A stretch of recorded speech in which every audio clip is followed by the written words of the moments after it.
현재 중국은 한국전에 대패하지 않은 것에 감사하고 있습니다.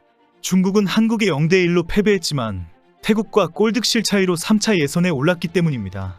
태국전에서 11차례 선방을 한 싱가포르 골키퍼에 대한 찬사를 보내며 잠시 여유를 가지고 있습니다. 내년 9월 3차 예선은 최하위 포트에서 험한 길을 또 가야 하는 중국입니다. 이런 상황에 한국전에서의 손흥민의 진기명기와 한국 선수들의 슈팅 장면이 화제가 되고 있습니다. 중국인들은 오늘도 웨이보나 더우인에서 어제 한국전의 영상을 공유하고 있습니다. 손흥민의 드리블 영상은 이미 수천만 조회수를 기록하며 감탄을 자아내고 있습니다. 이 와중에 중국인들이 가장 가슴 떨려했던 순간의 영상은 주민규의 슈팅 장면입니다. 점수를 주면 안 된다는 절박한 심정으로 경기를 지켜보던 중국인에게 제일 가슴이 철렁 내려앉았던 순간으로 손꼽히고 있습니다. 밀집 수비를 뚫고 들어오는 황희찬에게도 감탄하지만 주민규의 벼락같은 슈팅에 모두 가슴을 쓸어내리고 있습니다. 중국인들은 정말 놀랐다. 그 순간에 갑자기 슈팅을 때릴 수가 있는지 신기하다. 황희찬의 빠른 움직임보다 더 빠르다라는 반응입니다. 실제 한국은 전반전 내내 중국의 밀집 수비에 고전했습니다. 한국은 황희찬 원톱에 좌우에 손흥민과 이강인을 내세운 삼각편대로 중국 수비진을 흔들었습니다. 하지만 촘촘하게 내려앉은 중국 수비진을 뚫는데 상당한 어려움을 겪었습니다. 중국의 경기 분석에서 가장 크게 주목받고 있는 선수도 후반 15분 교체되어 들어온 주민규입니다. 특히 주민규가 교체로 들어온 후에 한국의 경기력이 폭발했다고 지적합니다. 10명이 모두 내려앉은 전원 수비로 맞서면서 실점을 하지 않았는데 주민규가 들어오면서 틈이 생겼다는 것입니다. 어제 경기에서 원톱으로 출전한 손흥민은 주민규를 대신해서 최전방으로 선발 출전했습니다. 하지만 손흥민은 촘촘히 내려앉은 10명의 중국 수비수들이 강하게 압박하면서 기회를 잡지 못했습니다. 주민규가 실제 어제 경기에서 골대 앞으로 들어오면서 이강인의 슈팅으로 이어졌다고 지적합니다. 전반전 내내 황희찬을 효과적으로 막았던 중국 수비가 손흥민, 주민규, 황인범, 이강인으로 이어지는 상황에서 와르르 무너진 것입니다. 중국 수비수가 주민규를 따라 붙고 황인범이 빈 공간으로 들어오는 순간은 정말 멋있는 작전이었습니다. 황인범의 발에 맞지 않았지만 뛰어들어온 이강인의 움직임은 더 놀라운 순간이었습니다. 오늘도 중국에서는 손흥민의 3대0을 예상하는 포즈를 두고 말이 많습니다. 손흥민이 홈구장에서 그런 야유를 받아들일 수가 없었다는 발언도 화제가 되고 있습니다. 손흥민을 비난하기 위해 별의별 이유를 다 갖다 대고 있습니다. 팬으로 상대 선수에게 야유를 보내는 것은 당연하다는 주장부터 중국을 무시하기 때문에 그런 제스처를 했다고 주장합니다. 일부에서는 손흥민이 중국어를 못 알아들어서 그런 행동을 했다고 비난합니다. 손흥민에게 야유를 보낸 것이 아니라 중국 여성들이 사랑한다, 정말 잘생겼다라고 한 말을 오해했다는 것입니다. 실제 중국인들이 올린 영상에 중국 여성이 잘생겼다라는 목소리가 나오고 손흥민의 3대0 제스처가 이어지는 모습이 나오기도 합니다. 하지만 더 큰 목소리는 손흥민을 향한 야유와 욕설이 대부분이었습니다. 중국은 전반전부터 밀집 수비가 효과를 얻자 시간을 끌면서 밖으로 차내면서 한국 선수들을 바쁘게 했습니다. 여기에 중국 팬들은 한국 선수들이 공을 잡거나 드리블을 하면 비명을 지르며 경기를 방해했습니다. 선수에게만 아니라 한국 팬들을 향해서도 야유와 함께 엄지를 아래로 내리는 제스처를 했습니다. 분노한 한국 팬들도 야유를 보내며 대응하는 상황이 계속되었습니다.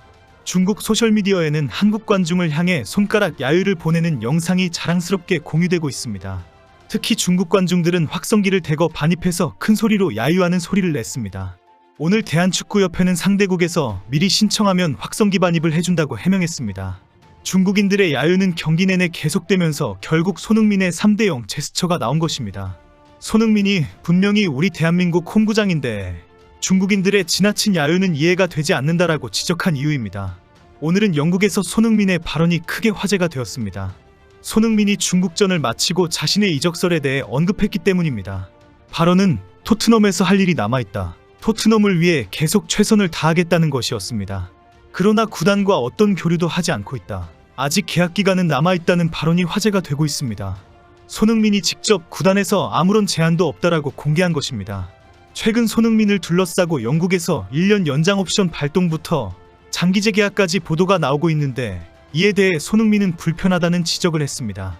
손흥민과 토트넘의 현 계약은 2025년 6월까지입니다. 구단이 계약을 임의로 1년 더 연장할 수 있는 조건이 포함되어 있습니다. 구단의 일방적인 통보로 연장 옵션이 발동되는 계약인 것으로 알려져 있습니다. 그렇기 때문에 토트넘은 얼마 남지 않은 6월 안에 1년 연장 옵션 발동과 새로운 장기 재계약을 선택해야 하는 상황은 아닙니다. 다음 시즌이 시작하기 전인 7월경에는 손흥민과 협의가 있을 것으로 예상합니다. 1년 연장 옵션 발동이라도 충분히 손흥민 측과 협의를 한 후에 의사를 확인할 것이기 때문입니다. 문제는 그동안 일각에서 토트넘이 손흥민과 새로운 장기 재계약을 할 것이라는 보도가 나왔다는 것입니다. 그렇다면 연봉과 계약기간 등이 손흥민 에이전트와 그동안 많은 협의가 있었을 것입니다. 한국 팬들은 그동안 토트넘과 손흥민 사이에 장기 재계약 조건과 관련된 협의가 진행 중일 것이라고 기대해왔습니다.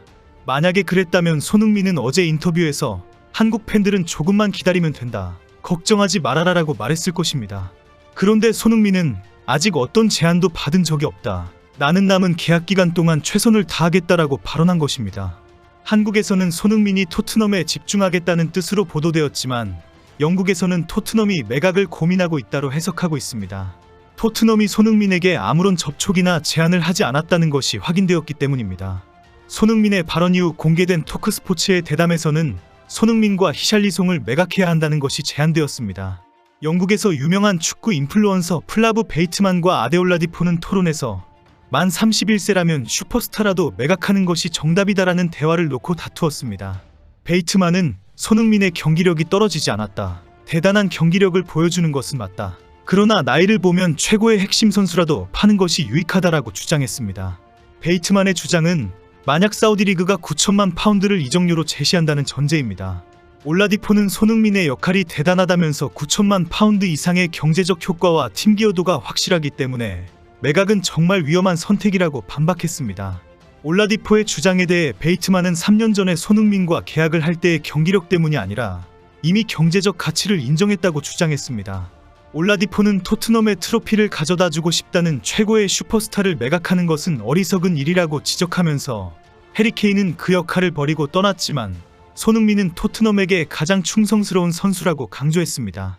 댓글에서는 대부분 손흥민이 얼마나 대단한지 모르고 하는 발언이라는 비난이 쏟아지고 있습니다. 손흥민의 위대함을 제대로 알지 못하면서 판매 운운하고 있다는 지적도 많습니다. 중요한 것은 어제 손흥민이 이야기한 대로 이제 당분간 좀 휴식을 가지려고 한다는 발언입니다. 칼자루를 쥐고 있는 쪽은 최고의 기량을 유지하고 있는 손흥민입니다. 어제 호날두가 최고의 기량을 펼치고 축구를 할 시간이 얼마 남지 않았다고 발언해서 큰 화제가 되고 있습니다. 현재 호날두의 나이는 만 39세입니다. 손흥민의 경기력이 호날두 못지 않다는 것은 이미 여러 데이터로 증명되었습니다. 손흥민은 이제 휴식을 취하며 토트넘이 나오는 것을 지켜볼 것입니다. 한국 팬들도 레비가 어떻게 나오는지 여유를 가지고 지켜보면 될 것 같습니다.